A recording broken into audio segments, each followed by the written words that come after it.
Partai Kebangkitan Bangsa mendeklarasikan nama Prabowo Subianto sebagai bakal calon presiden di Pilpres 2024 mendatang. Artinya dengan deklarasi ini mengukuhkan Koalisi Kebangkitan Indonesia Raya yang digagas oleh Gerindra dan juga PKB di tahun lalu. Lantas bagaimana dengan koalisi inti yang juga digagas oleh PKB dan Golkar yang digagas pada beberapa waktu yang lalu? Apakah artinya Golkar akan segera merapat pada koalisi Gerindra atau malah bubar jalan karena Golkar masih bersama dengan KIB? Untuk menganalisanya sudah bersama kami Direktur Indro Strategik Khairul Umam. Selamat malam Mas Umam, apa kabar? Selamat malam Mas. Terima kasih sudah hadir. Ini kemudian semakin menarik. Safari sana, safari sini, ternyata kemudian akhirnya deklarasi nama yang sudah ada sebelumnya begitu. Iya. Anda melihat bagaimana? Ini tarik-menarik, akankah Golkar kemudian fix walaupun tadi kita mendengar bersama statementnya sama-sama yang cawapres begitu? Iya, kalau misal kita cermati lebih detail antara respon dari Golkar sendiri bersama juga dengan PKB, maka kemudian ini mengindikasikan bahwa ada benturan kepentingan yang sudah kita antisipasi sebelumnya.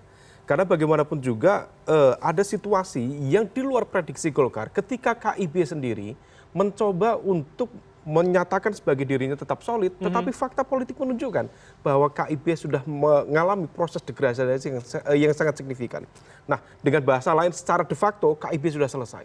Karena P3 sendiri sudah menyatakan talak secara politik kepada KIB.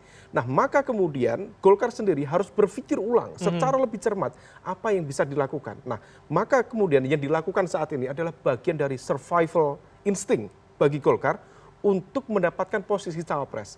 Kalau misalnya kita cermati per hari ini, rasanya agak cukup susah bagi Golkar untuk merapat kepada PDIP. Ada gap komunikasi yang cukup signifikan di sana, terutama ketika elemen-elemen di dalam Golkar memberikan warning kepada PDIP. Tidak boleh menentukan capresnya. Itu saat kemudian, koalisi besar kemarin ya? Kemarin, tidak boleh kemudian mendominasi dalam sebuah koalisi, dan kemudian ketika Pak Ganjar dicapreskan, maka kemudian ini terpental. Maka Golkar mengalami situasi seperti layangan putus. Nah, hal inilah yang kemudian membuat dia mencoba melakukan berbagai usaha untuk mendekat kepada siapapun, terutama yang paling visible adalah dengan kekuatan Gerindra. Siapapun atau ini kemudian menjadi pilihan terakhir adalah Gerindra dan Prabowo? Sebenarnya kalau misal kita cermati dari sejumlah informasi spekulatif, Golkar sendiri juga melakukan pendekatan dengan Nasdem. Golkar sendiri kemarin juga secara terbuka melakukan komunikasi dengan Partai Demokrat. Betul. Dan sebenarnya itu bukan sekedar silaturahmi lebaran biasa. Ada upaya untuk meyakinkan, melakukan negosiasi, mengajukan kompromi untuk mendapatkan posisi cawapres. Paling tidak yang terbuka adalah dengan Gerindra begitu ya? Demokrat yang per masih hari mungkin ini, belum ketemu. yang paling memungkinkan komunikasi terakhir karena KIB sudah wassalam, maka kemudian narasi yang tersisa adalah koalisi besar. Nah, koalisi besar, backbone-nya, core-nya adalah Gerindra bersama Golkar. Adapun PKB di sana. Nah, yang kemudian menjadi problemnya adalah ketika kemudian koalisi ini memiliki nama Prabowo sebagai capresnya, pertanyaannya siapa yang kemudian menjadi cawapres? Nah, disinilah kemudian benturan kepentingan yang sudah kita antisipasi. Mungkin bisa saja Pak Airlangga mencoba mengajukan proposal kepada Gerindra dengan kesiapan memberikan kompensasi kepada PKB. Tetapi bagaimanapun juga secara fatsun politik, Koalisi Kebangkitan Indonesia Raya sudah dideklarasikan cukup lama, hasil komunikasi yang sangat intens antara Gerindra dengan PKB. Kalau misal kemudian ada upaya dari Golkar masuk di sana, maka secara fatsun politik ini adalah bagian dari penelikungan. Meskipun kalau misal dikomunikasikan dengan baik, ada negosiasi, ada kompromi yang kemudian setara. Karena bisa saja. Penghuni lamanya adalah PKB begitu ya? PKB. Oleh karena itu, kemarin dalam pertemuan antara Pak Airlangga bersama Caimin, sepertinya satu frekuensi, tetapi frekuensi yang sama itu tetap belum final. Karena masih ada benturan kepentingan, gesekan kepentingan untuk memperebutkan posisi tersebut. Artinya kemudian akan sangat menentukan, misalkan Anda katakan substitusi insentif tadi yang kemudian bisa Golkar berikan kepada PKB, itu akan menjadi kunci begitu menurut Anda? Bisa saja, tetapi problemnya ini ada situasi yang sangat serius. PKB sendiri di bawah kekuatan Caimin menuju 2024 mendatang sepertinya tidak dalam posisi untuk menjual tiket politiknya. Dia sedang tidak berdagang. Dan ini adalah bagian dari survival interest Caimin, karena situasi yang ada di PKB saat ini sangat berbeda dibanding PKB di 2019 yang lalu. Saat ini PKB di bawah kekuatan Caimin tidak berada dalam satu pola komunikasi yang kuat bersama dengan PBNU.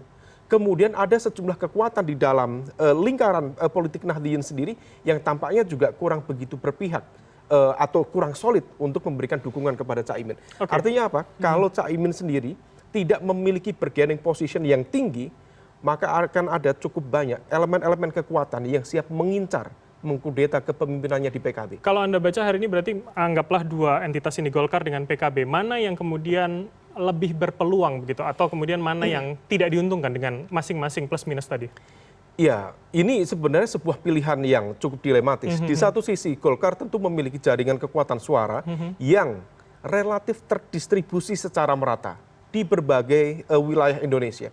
Sementara PKB sendiri memiliki basis kekuatan suara dari segmen kekuatan Islam, terutama Islam moderat dari kalangan Nahdliyin, tetapi lebih banyak terkonsentrasi di wilayah Jawa. Wabil khusus di Jawa Timur. Ada kantongnya sendiri. Ada kantongnya sendiri. Maka kemudian ini menjadi sebuah pilihan yang harus dijawab oleh teman-teman Gerindra, oleh Pak Prabowo. Apakah Pak Prabowo membutuhkan insentif elektoral untuk memenangkan dia dari sebaran jaringan pemilih yang lebih terdistribusi secara merata, ataukah dia belajar dari 2014-2019, di mana pertaruhan kekalahan dia itu lebih ditentukan oleh basis kekuatan di Jawa Timur. Karena ada perang kekuatan suara yang ditentukan di basis pemilih di Jawa Timur. Nah, ini kemudian harus diselesaikan sendiri oleh Gerindra. Tetapi ada situasi, Mas, yang kemudian harus kita antisipasi. Konon kabarnya ada sejumlah informasi spekulatif mengatakan bahwa Golkar bersama PKB juga membuka ruang komunikasi untuk mengantisipasi jika Pak Prabowo ternyata kemudian memilih cawapresnya dari entitas di luar itu. Di luar dua itu? Iya, karena dalam sejarahnya Pak Prabowo ada kecenderungan percaya pada kekuatan logistik. Itu terkonfirmasi di Pilpres 2019 yang lalu. Kalau dia percaya pada kekuatan elektoral murni, dia akan memilih cawapres dari partai politik. Faktanya dia memilih cawapres berasal dari partainya sendiri yang bisa membeli partai politik. Akan sangat memungkinkan itu? Sangat memungkinkan karena nama itu sekarang sudah ada. Atau dia tidak belajar dari 2014 dan 2019, artinya merubah pola di 2024 misalkan dengan kalangan yang kita akan cek. Iya, kita akan cek apakah kemudian keyakinan itu masih terjaga atau tidak. Tetapi kekuatan yang bisa menjanjikan kekuatan logistik, salah satunya nama yang kemudian per hari ini konon mulai melakukan konsolidasi komunikasi adalah Pak Erick Thohir. Karena Pak Erick Thohir sendiri barangkali bisa menggunakan kartu politik PAN untuk bernegosiasi dengan Gerindra. Yang artinya PAN juga akan bisa masuk ke dalam PAN itu? PAN bisa masuk dengan Gerindra. Nah, kalau misal kemudian ini terjadi, maka seperti yang kita cermati belakangan ini, ada satu proses komunikasi yang sepertinya memberikan bridging informasi, bridging politik. Bisa saja kalau misal kalau misal Prabowo memilih cawapres di luar PKB dan Golkar, maka PKB dan Golkar berpotensi menjadi satu entitas kekuatan koalisi yang berbeda. Poros baru begitu ya? Poros baru. Tentu targetnya bukan target menang, tetapi target mengulur waktu, tetap masuk dalam putaran pertama. Dengan putaran pertama dia bisa mengonsolidasikan basis kekuatan pemilih loyal. Di saat yang sama dia tetap bisa mendapatkan limpahan logistik. Dengan daya tawar yang lebih besar di putaran kedua. Betul, begitu masuk di putaran kedua, dia akan memiliki keleluasaan untuk memilih mana capres-capres yang memiliki potensi kemenangan lebih besar. Nah, ini bagian dari upaya bargaining position dari Golkar dan PKB. Jadi per hari ini dia akan berhadapan-hadapan secara kepentingan. Tetapi kalau ada satu kepentingan yang tidak terakomodir, misalnya kemudian ada cawapres di luar sinyal dua kekuatan politik ini, maka bisa saja kemudian Golkar dan PKB seperti yang disampaikan oleh Mas Nusron Wahid berpotensi menjadi satu entitas kekuatan koalisi baru. Tapi sebetulnya seberapa besar potensi itu terjadi? Apalagi misalkan saya rasa Prabowo akan sangat berhitung pada kali ini. Kalau misalkan dilihat saja Golkar dan juga PKB ini kan angka yang cukup besar. Golkar nomor 2 di DPR. Begitu? Golkar di DPR memiliki kursi sekitar 14,8%. Sementara PKB sendiri memiliki angka 10,1%.